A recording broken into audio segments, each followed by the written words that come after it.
जब कोई सुसाइड करता है, मेरा सहपाठी गोपाल कल सुसाइड कर लिया। आत्महत्या तो होता नहीं, आत्मा का विनाश होता नहीं, जीव का हत्या, शरीर का हत्या होता है। वो धार्मिक था, वो बहुत तरह से धर्म को, समाज को, राजनीति को अच्छी भली भांति समझता था, लेकिन अपनी मानसिक अवस्था को जितना आध्यात्मिकता के द्वारा नियंत्रित करना चाहिए, मानसिक अवस्था को श्रेष्ठतम बनाना चाहिए, मन में शांति भरना चाहिए, वो चाहता था कि मैं समय दूँ। गोपाल बोलता था भी कि चलो ओम शांति सेंटर ब्रह्मा कुमारी जी लेकर, मैं भी कहता था चलो, लेकिन वो जाता नहीं था। मन में इच्छा तो थी कि अच्छा जगह जाए, ध्यान योग करे, सीखे, लेकिन बस राह चलते या मोबाइल पर ही वो थोड़ा तर्क वितर्क करता था, समाधान चाहता था। उत्तर पाने के बाद भी एक अशांत मन जैसा उसे महसूस होता था कि ध्यान करे, मन में शांति भरे, लेकिन वो समय नहीं दे पाया। आत्मा का अध्ययन अगर करता, कर्मों का गति जानता, तो शायद आज वो हम सब के बीच होता। जब कोई सुसाइड करता है तो वो सोचता है जिस परिस्थिति के कारण, जिस समस्या के कारण, जिस भी घटना के कारण हम तंग आकर शरीर छोड़ेंगे तो वो सब कुछ ठीक हो जाएगा, लेकिन ऐसा नहीं है।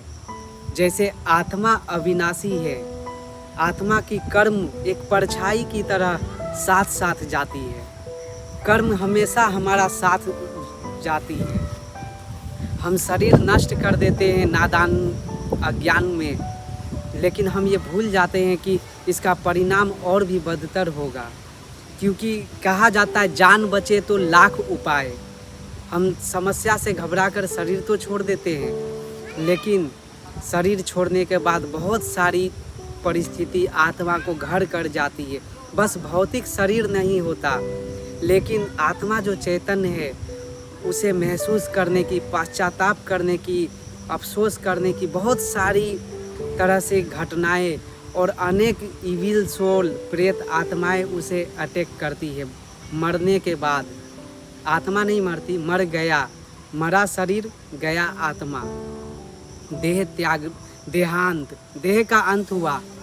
अमर अजर अविनाशी आत्मा का अंत नहीं हुआ। आध्यात्मिकता हमें बताती है किस तरह कर्मों की गति को जानकर हम अपने कर्मों को श्रेष्ठ करें, जीवन को उच्च बनाए, विकार रहित, पाप रहित हम बने, ताकि इस जन्म में या जन्म जन्म हम सुखदायी बने। अगर हमने अपने इस शरीर को नष्ट किया, जीवघात किया, या किसी के भी शरीर को इस जीव के स्वाद के लिए नष्ट किया, तो अपने परिवार पर, समाज पर, अपने शरीर पर भी विपत्ति आती है। कर्म एक परछाई है, इससे कोई छूट नहीं सकता, क्योंकि एक जन्म में किसी का हिसाब किताब पूरी नहीं होती। कर्मों की गति को जानना है। और ये जो जीव हत्या आज चल रही है, आत्मा में कम बल होने के कारण, समस्या का समाधान न समझ पाने के कारण, आध्यात्मिक शक्ति न होने के कारण, कुसंग में फंसने के कारण, धर्म संस्कृति के ज्ञान के अभाव में कारण जो आज खींचातान में सुसाइड कर रहा है, उससे बचने और बचाने का प्रयास ब्रह्मा कुमारी जी करती है। कई लोग होते हैं शरीर छोड़ देते हैं, मर जाना पसंद करते हैं, लेकिन ब्रह्मा कुमारी जी आकर अपना जीवन सुखदायी नहीं बनाते।